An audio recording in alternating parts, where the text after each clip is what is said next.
नमस्कार दोस्तों, आपका हमारे चैनल पर स्वागत है।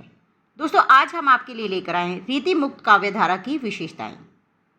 हम रीतिबद्ध काव्यधारा की विशेषताएं भी करवा चुके हैं और रीति काव्यधारा की भी विशेषताएं करवा चुके हैं।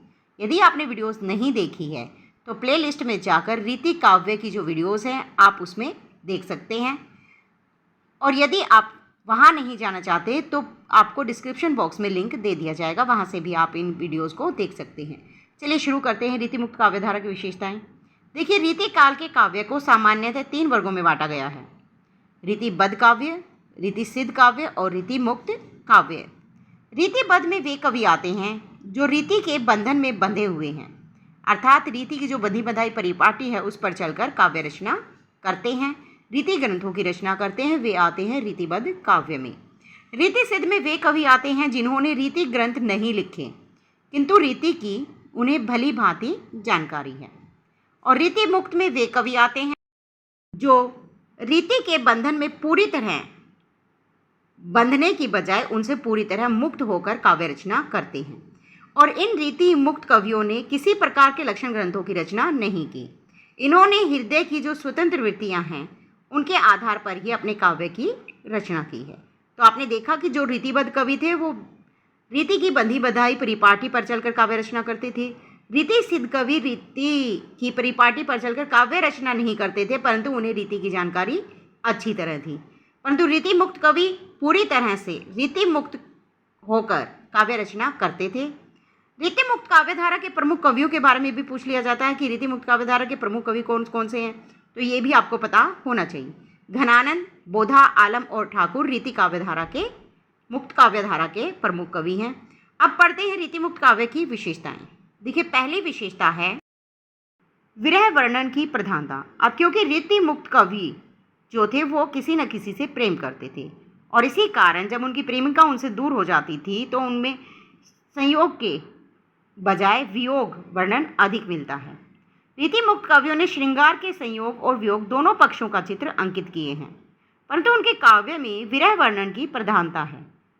इनके विरह वर्णन में अंतर्वृत्तियों की प्रमुखता है। इस विरह में मन की स्थिति का वर्णन घनानंद करते हैं। प्रिय दर्शन की इच्छा से आंखें कभी तृप्त नहीं होती।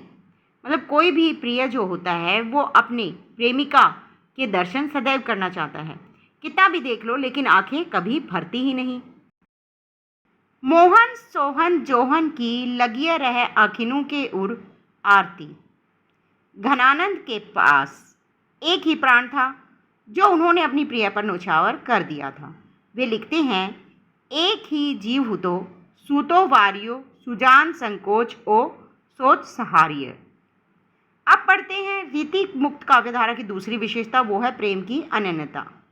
अब जो रीति मुक्त के ज़्यादातर कवि थे, 4 ही तो कवि थे, ये जो कवि थे ये किसी न किसी से प्रेम करते थे और बड़ी ही एकाग्रता से, एक निष्ठा से ये अपनी प्रेमिका से प्रेम करते थे। रीति मुक्त कवि प्रेम की एक निष्ठा में विश्वास करते हैं। घनानंद सुजान के अतिरिक्त किसी और पर आकृष्ट नहीं हुए। वे सुजान को ऐसा चंद्रमा कहते हैं जिसे चकोरों की कमी नहीं है। वे लिखते हैं, मोही तुम एक तुम्हें मौसो सम अनेक आही, कहा कछु चंद को चकोरन की कमी है। वे लिखते हैं कि मुझे तो तुम सिर्फ एक ही हो, लेकिन तुम्हारे लिए मुझ जैसे बहुत सारे हैं। क्या कभी चंद्रमा को चकोर की कमी हुई है? घनानंद प्रेम मार्ग के धीर पथिक है, प्रिय के अनन्य प्रेमी हैं। अगली विशेषता है प्रकृति चित्रण।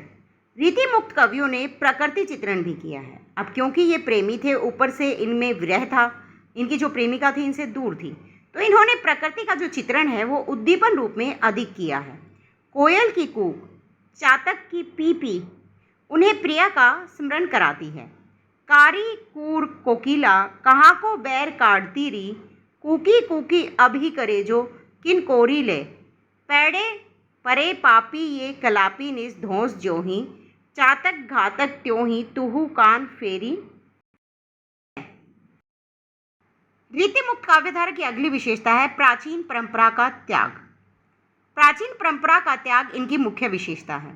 रीति की बंधी बंधाई परिपाटी से हटकर इन्होंने काव्य रचना की। इससे पहले जो कवि थे वो रीति की बंधी बधाई पार्टी पर लक्षण ग्रंथों की रचना करते थे, परंतु रीति मुक्त काव्यधारा के कवियों ने अपने हृदय के भावों को व्यक्त किया। अगली विशेषता है व्यक्तिक प्रेम का चित्रण। रीति मुक्त कवियों ने अपने व्यक्तिक प्रेम का चित्रण किया है। घनानंद मोहम्मद शाह रंगीले के दरबार की नर्तकी सुजान से प्रेम करते थे। घनानंद को जब दरबार से निकाला गया तो घनानंद ने सुजान को अपने साथ चलने को कहा, तो उसने इनकार कर दिया। सुजान की इस निष्ठुरता की कसक कविता में व्यक्त हुई है। अगली विशेषता है भाषा। रीति मुक्त कवियों में जो भाषा इस्तेमाल हुई है वो है ब्रिज भाषा, और ब्रिज भाषा के साथ साथ लाक्षणिक भाषा का प्रयोग भी इन्होंने किया है और इससे अपनी अभिव्यक्ति क्षमता में वृद्धि की है। अगली विशेषता हृदय के भाव आवेग। रीति मुक्त काव्यधारा के कवि काव्य के द्वारा अपने हृदय के भाव आवेगों को मुक्त भाव से व्यक्त करते हैं। आत्मपरक शैली अगली विशेषता है इनकी। इन कवियों ने प्रेम अनुभूतियों की अभिव्यक्ति आत्मपरक शैली में की है। निष्कर्षतः रीति मुक्त काव्य हिंदी साहित्य की महती उपलब्धि है। रीति मुक्त कवियों ने कविता को रीति की बंधी बंधाई परिपाटी से मुक्त कर स्वच्छंद प्रेम का चित्रण किया है। भाषा की दृष्टि से भी रीति मुक्त कवियों की महती उपलब्धि रही है। लाक्षणिक भाषा का प्रयोग करने से इनकी अभिव्यक्ति क्षमता में वृद्धि हो गई है। विरह व्यवस्था का मार्मिक एवं प्रभाव उत्पादक वर्णन इस काव्य में हुआ है। तो दोस्तों, वीडियो अच्छी लगी है तो लाइक शेयर जरूर कीजिएगा। यदि आप हमारे चैनल पर नए हैं तो चैनल को सब्सक्राइब कीजिए, बेल आइकन प्रेस कर लीजिए ताकि अगली वीडियो का नोटिफिकेशन आप तक पहुंच सके। धन्यवाद।